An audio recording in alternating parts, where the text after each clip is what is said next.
Well, good afternoon. I'd like to start by acknowledging the incident in Barcelona, which has the hallmarks, it appears, of yet another terrorist attack. We offer our condolences to the loss of life and the injuries that have occurred to so many innocent people yet again. We will continue to monitor the situation. We stand ready to assist law enforcement, national security authorities in Spain, our consulates in Barcelona, and our entire Mission Spain team are currently assisting Americans in Spain who are affected by these events. We ask U.S. citizens in the area to let your loved ones know you are safe. Terrorists around the world should know the United States and our allies are resolved to find you and bring you to justice. Secretary Mattis and I are grateful for the opportunity today to host Foreign Minister Kono and Defense Minister Onodera today. The bonds of America and Japan have forged over previous decades will continue to endure. Today's honest and productive discussions reaffirmed our mutual commitment to confronting threats to regional peace and security. And as you might imagine, we spent a fair amount of time discussing North Korea. North Korea's recent intercontinental ballistic missile and other missile launches are unacceptable provocations, and they must stop immediately. We agreed to bolster our alliance capabilities to deter and respond to North Korea's unacceptable behavior and other challenges to regional security. In cooperation with other nations, we will continue to employ diplomatic and economic pressure to convince North Korea to end its illegal nuclear and ballistic missile program. I think as was clear by all peace-seeking nations and the unanimous UN Security Council resolution that was adopted, as well as very strong statements being made by the ASEAN nations and others throughout the world, we all seek the complete, verifiable, and irreversible denuclearization of North Korea. We again call upon all nations to fully enforce the UN Security Council resolution imposing additional sanctions on the regime in North Korea. We will remain vigilant against the North Korean threats through our military preparedness. The United States will honor our treaty agreements with Japan without reservation, whether in times of peace or in the face of conflict. We will also cooperate to advance trilateral and multilateral security and defense cooperation with other partners in the region, notably the Republic of Korea, Australia, India, and other Southeast Asian countries. We also discussed our concern about the security environment in the East China Sea and South China Sea. The United States and Japan oppose any unilateral action that seeks to undermine Japan's administration of the Senkaku Islands, and we reaffirmed that Article 5 of the U.S.-Japan Security Treaty covers these islands. We also oppose militarization activity in the South China Sea. Maritime disputes should be settled peacefully and maintain the freedom of navigation in accordance with the United Nations Conventions on the Law of the Sea. We maintain our unwavering commitment to the 2015 guidelines for U.S.-Japan defense cooperation, and we have instructed our staff to accelerate their implementation. We also will explore new and expanded activities in intelligence, surveillance, and reconnaissance, training and exercises, research and development, capacity building, and joint or shared use of facilities. Our conversation stressed the critical role that U.S. extended deterrence plays in ensuring the security of Japan as well as the peace and stability of the Asia-Pacific region. And we plan to deepen our engagement through the extended deterrence dialogue. Both the United States and Japan are committed to the realignment of U.S. forces in Japan, which seeks to maintain operational and deterrent capability while limiting the impact on local communities. I welcome the resumption of the plan to construct the Futenma replacement at the Camp Schwab Hinosaki area and adjacent waters, as this is the only solution that addresses operational, political, financial, and strategic concerns and avoids the continued use of the Marine Corps Air Station Futenma. We hope to avoid further delays that will impede our ability to provide peace and security to Japan and the region. We do express our sincere appreciation to Okinawa, for hosting U.S. military personnel, and for playing a central role in the U.S.-Japan alliance. The United States and Japan will continue our shared resolve to protect our citizens and work for security and stability in Northeast Asia. Our conversations today reaffirmed that we are stronger and more secure when we work together, and we will continue that course of action. And with that, I turn it to Foreign Minister Kono.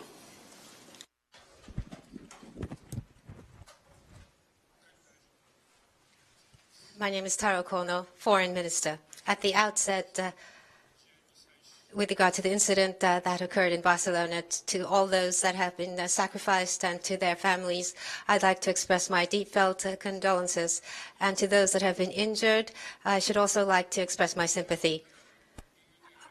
Under no reason can terrorism be condoned. We absolutely condemn this, and at this very difficult time, I'd like to express our solidarity to Spain.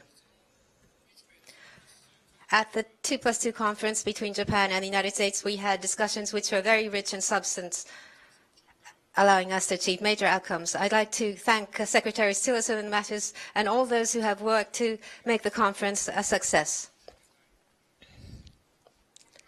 The conference was convened based on instructions from the leaders of the United States and Japan on the occasion of Prime Minister Abe's visit to the United States in February of this year. The security environment in the Asia-Pacific is becoming increasingly severe. Never has there been a time that calls for a more united and concerted response by the United States and Japan.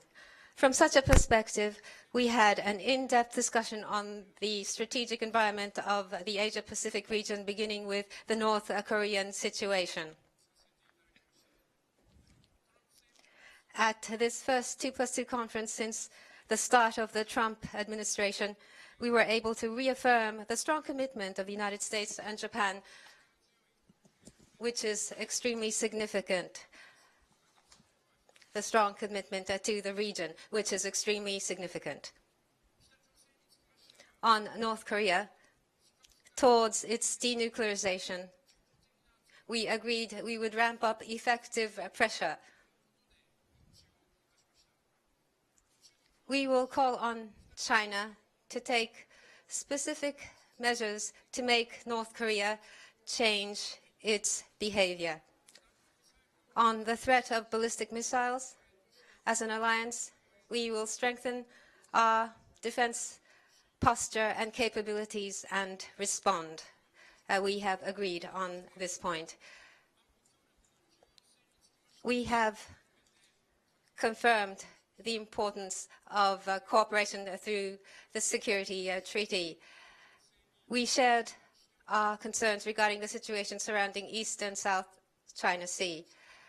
We reaffirmed that the Senkaku Islands are within the scope of Article 5 of the Japan-US Security Treaty, and that we would oppose any unilateral behavior attempting to undermine Japan's administration of the Senkaku Islands. For the peace and stability of East Asia and East China Sea, we will continue to cooperate with the United States. On the South China Sea, we have confirmed that we need to continue to engage ourselves and watch for any acts which would impede freedom of navigation. Under this severe security environment, under all situations, the alliance must secure a seamless response, and it's extremely important. And we agreed that we would properly examine ways to strengthen the alliance, and in area of cyberspace and space, we would steadily promote Japan-US cooperation in new areas. We were able to achieve agreement on this. ROK, Australia, India, and Southeast Asian countries, we will promote more than ever before cooperation in security and defense. The coastal nations of the Indo-Pacific region, and with regard to capacity building in the area of marine security. Japan will provide assistance to the tune of approximately $500 million in the 3 years from this year to 2019. We want to deepen our cooperation with the United States on this front as well. For the transparent economic development of this region between Japan and the United States, we agreed that we would closely cooperate. At the conference today, we reaffirmed that it is indispensable to steadily promote realignment of the U.S. armed forces in Japan from the perspective of maintaining the deterrence of Japan-U.S. alliance while mitigating the impact on Okinawa and other local regions. In order to avoid Futenma Air Station becoming a permanent facility, it was reaffirmed between the U.S. and Japan that the only solution was relocation to Henoko. I explained that in compliance with the present agreement between Japan and the United States that we would proceed with relocation to Henoko with strong resolve. We will make an all-out effort to realize the complete return of Futenma Air Station. I also pointed out that it is important to make the effort to have the understanding of the local citizens on issues such as that of Kadena Air Base. As a result of the conference today, we were able to elucidate the path that the Japan-U.S. alliance should pursue in a security environment that is becoming increasingly severe. Based on the results obtained today, we want to firmly move forward with measures to further strengthen the deterrence and response capabilities of a Japan-U.S. alliance. Thank you. It's been an honor for us to host Japan's defense and foreign ministers here. I don't think anything better demonstrates the importance that our two nations place on this alliance than our counterparts traveling here so soon after assuming their positions. As you've heard, we've just completed warm and very productive, detailed conversations about the situation facing our nations, and we've achieved very highly useful results. First, of course, we never take alliances for granted, and what we've done is we've reaffirmed the trust between us. Second, we have deepened and broadened our combined military efforts by improving on our bilateral relations and exercises. As President Trump noted in February, the United States' commitment to defend Japan through the full range of military capabilities is unwavering. Under Article 5 of our Mutual Defense Treaty and the Extended Deterrent Commitment. As demonstrated by the UN Security Council resolution and by the ASEAN communique, the international community also recognizes North Korea is a threat to Asia and to the world. Japan and the Republic of Korea are on the front line against the North Korean threat. We in the United States recognize any confrontation with North Korea would pose an immediate danger to our allies and their populations. Today's meeting is a reminder that each nation gains security in concert with other nations.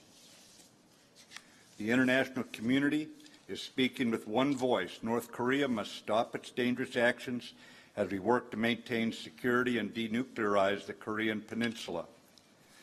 In light of the serious situation we face, we are accelerating implementation of the 2015 guidelines for the U.S.-Japan defense cooperation and continuing to realign U.S. forces in Japan and Guam. Our militaries are also cooperating in new ways, and you've heard several of them mentioned here already. This includes our emerging cooperation in such areas as space and counterspace, cyberspace, as well as ballistic missile defense and maritime security. Together, we will deter and, if necessary, defeat any threat. Any initiation of hostilities will be met with an effective and overwhelming response. Our two nations will demonstrate the strength of our alliance by continuing those bilateral activities and by enhancing cooperation with the Republic of Korea. We call on North Korea to choose a better path than one of provocation and threats. Such a path is not in its own best interest, nor in the best interest of any other nation. Thank you. Minister Onodera. 小野寺です。大変良い My name is Onodera. I think we had a wonderful discussion. First of all, I would like to express my heartfelt respect to Secretary Mattis and Secretary Tillerson for leading us to have such a great outcome of the meeting. In 2015, we have drawn up the guideline and we have changed the guideline following the new legislation.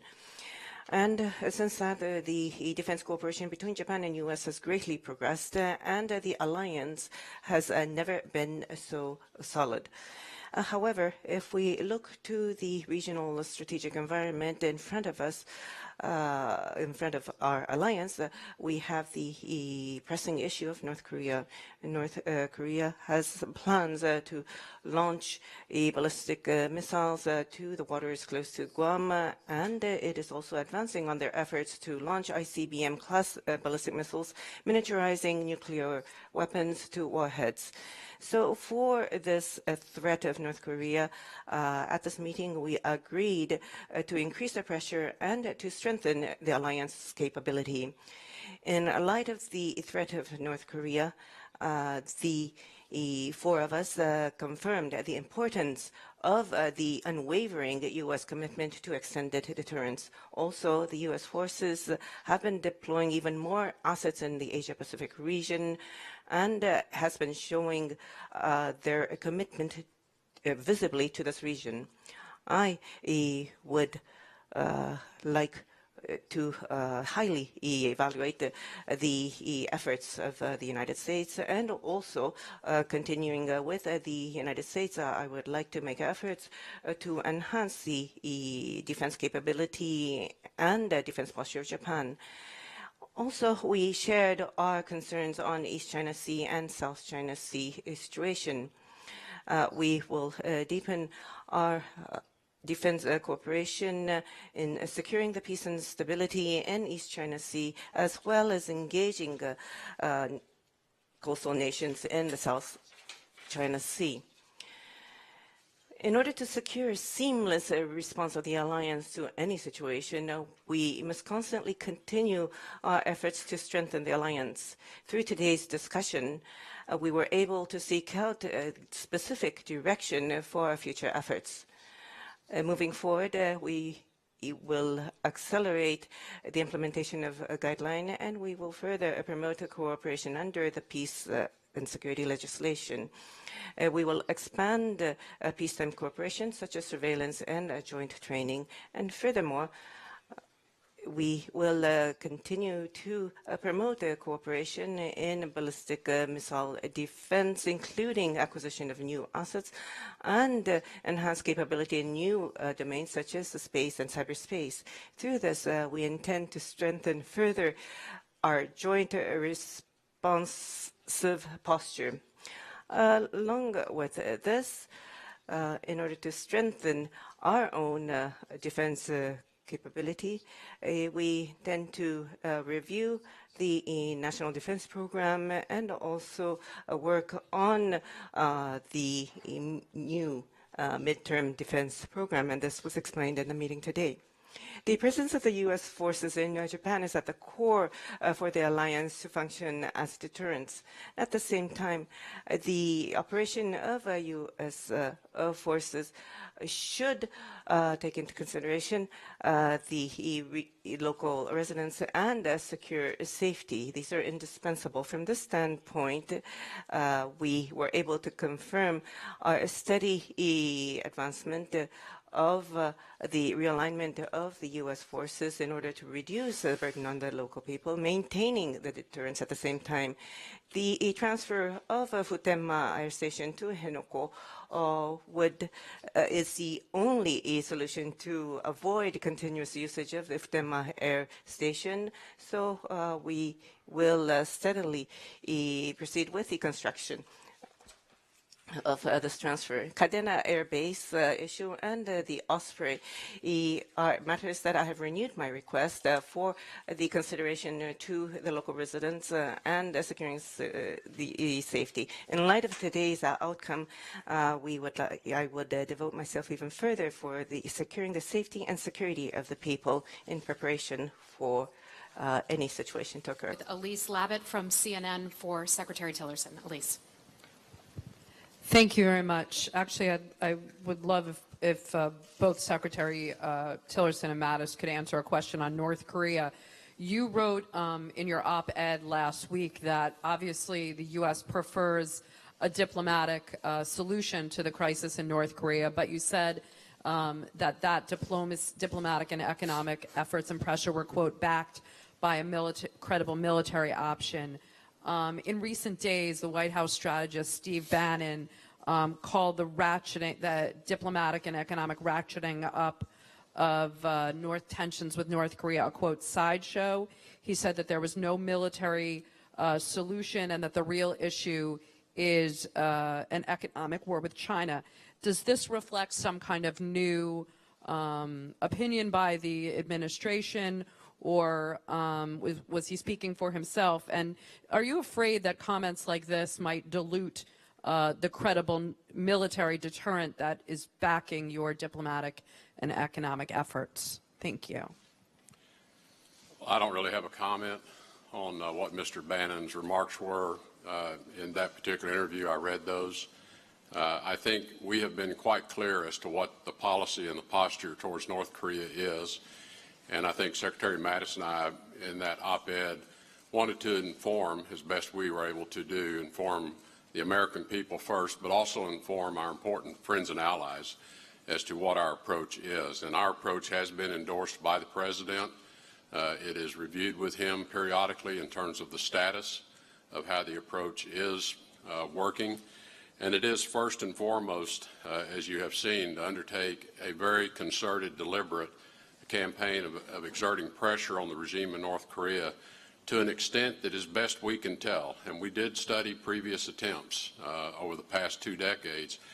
What's different about this campaign is I think the level of international unity around this campaign, the level of cooperation we are getting from China and from others in the region, and the intensity with which we are carrying out the campaign. Obviously, any diplomatic effort in any situation where you have this level of threat that we're confronted with, a threat of proportions that none of us like to contemplate, has to be backed by a strong military consequence if North Korea chooses wrongly. And I think that is the message that the President has wanted to send to the leadership of North Korea. And it was really in response to this ever-escalating levels of threat and rhetoric that were coming from the regime in Pyongyang. And you've heard the words, you've seen the videos that they have produced. I think the President just felt it was necessary to remind the regime of what the consequences for them would be if they chose to carry out those threats. We are prepared. We're prepared militarily. We're prepared with our allies to respond if that is necessary. That is not our preferred pathway, and that's been made clear as well.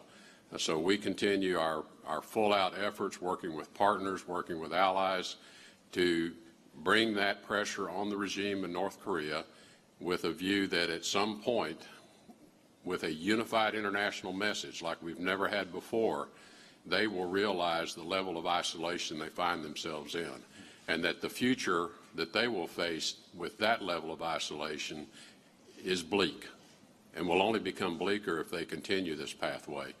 So that is our effort, is to cause them to want to engage in talks, but engage in talks with an understanding that these talks will lead to a different conclusion than talks of the past.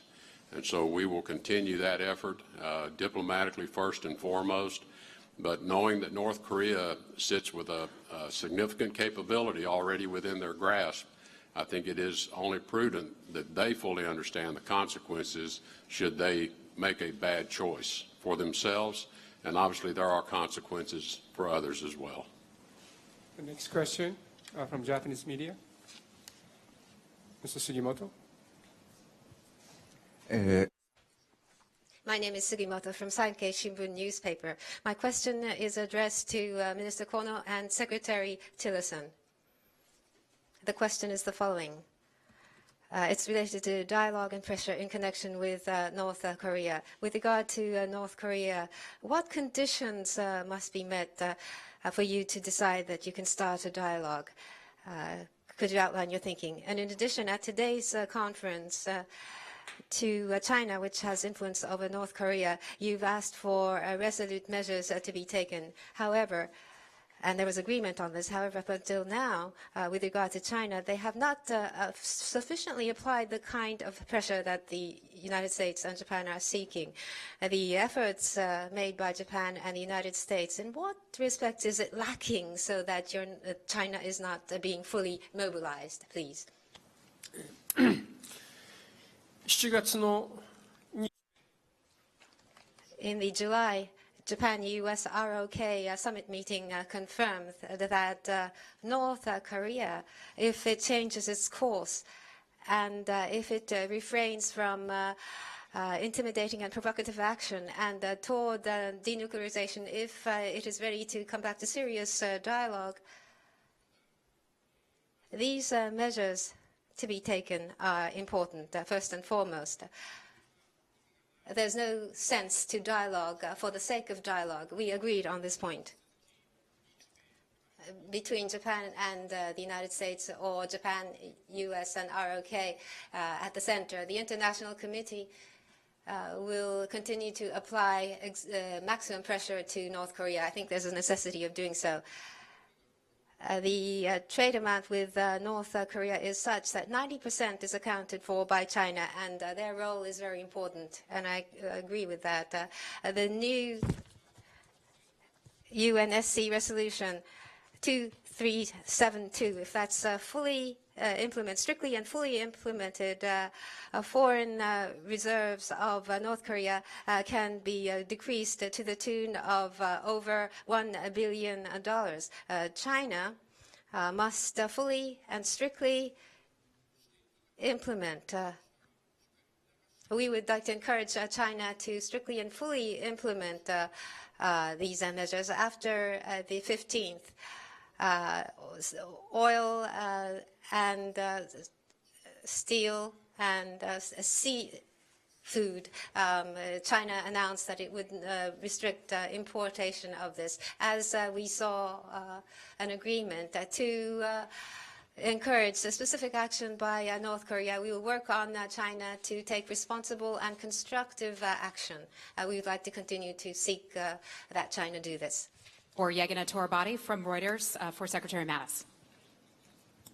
Thank you. Secretary Mattis, wanted to ask you first about Afghanistan. Do you expect to have a decision on the administration's South Asia strategy after tomorrow's meeting at Camp David? And what should we expect that strategy to look like? And just very quickly, your service chiefs have spoken about the events of Charlottesville and condemning white supremacy and racism and hate. And I was just wondering if you wanted to add to any of those comments as well. Thank you. Certainly. First, in response to CNN's earlier question, I can just assure you that in close collaboration with our allies, there are strong military consequences if DPRK initiates hostilities.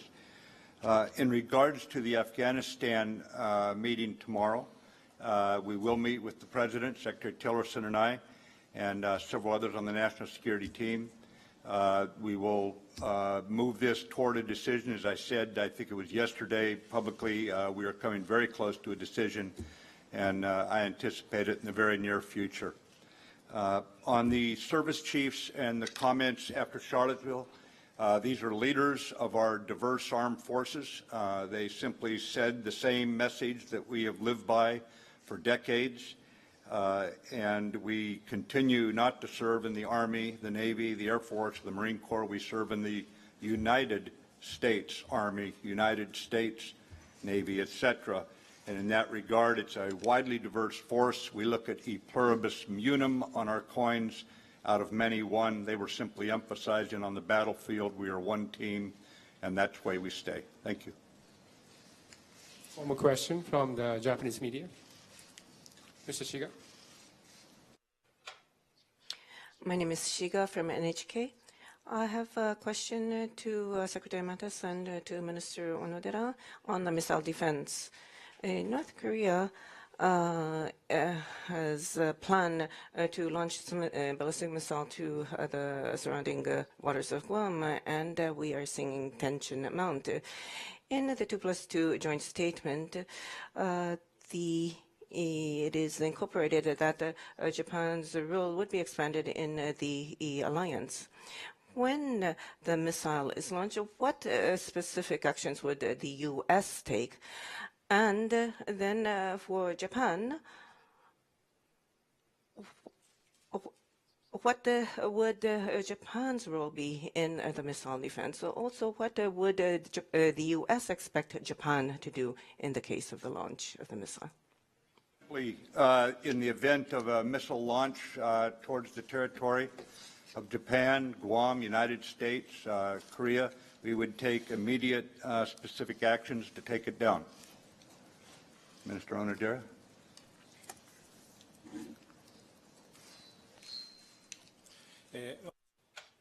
Yes, simply, if my response would be, in the event there's an attack on Japan, then we will use the asset available to us for the missile defense, and we will defend Japan.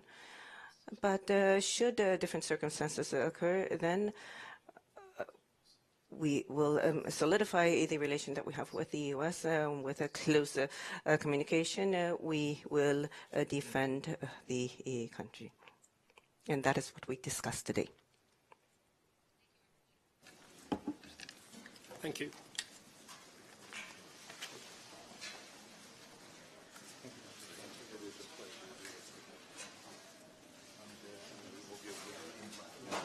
Yeah, very good.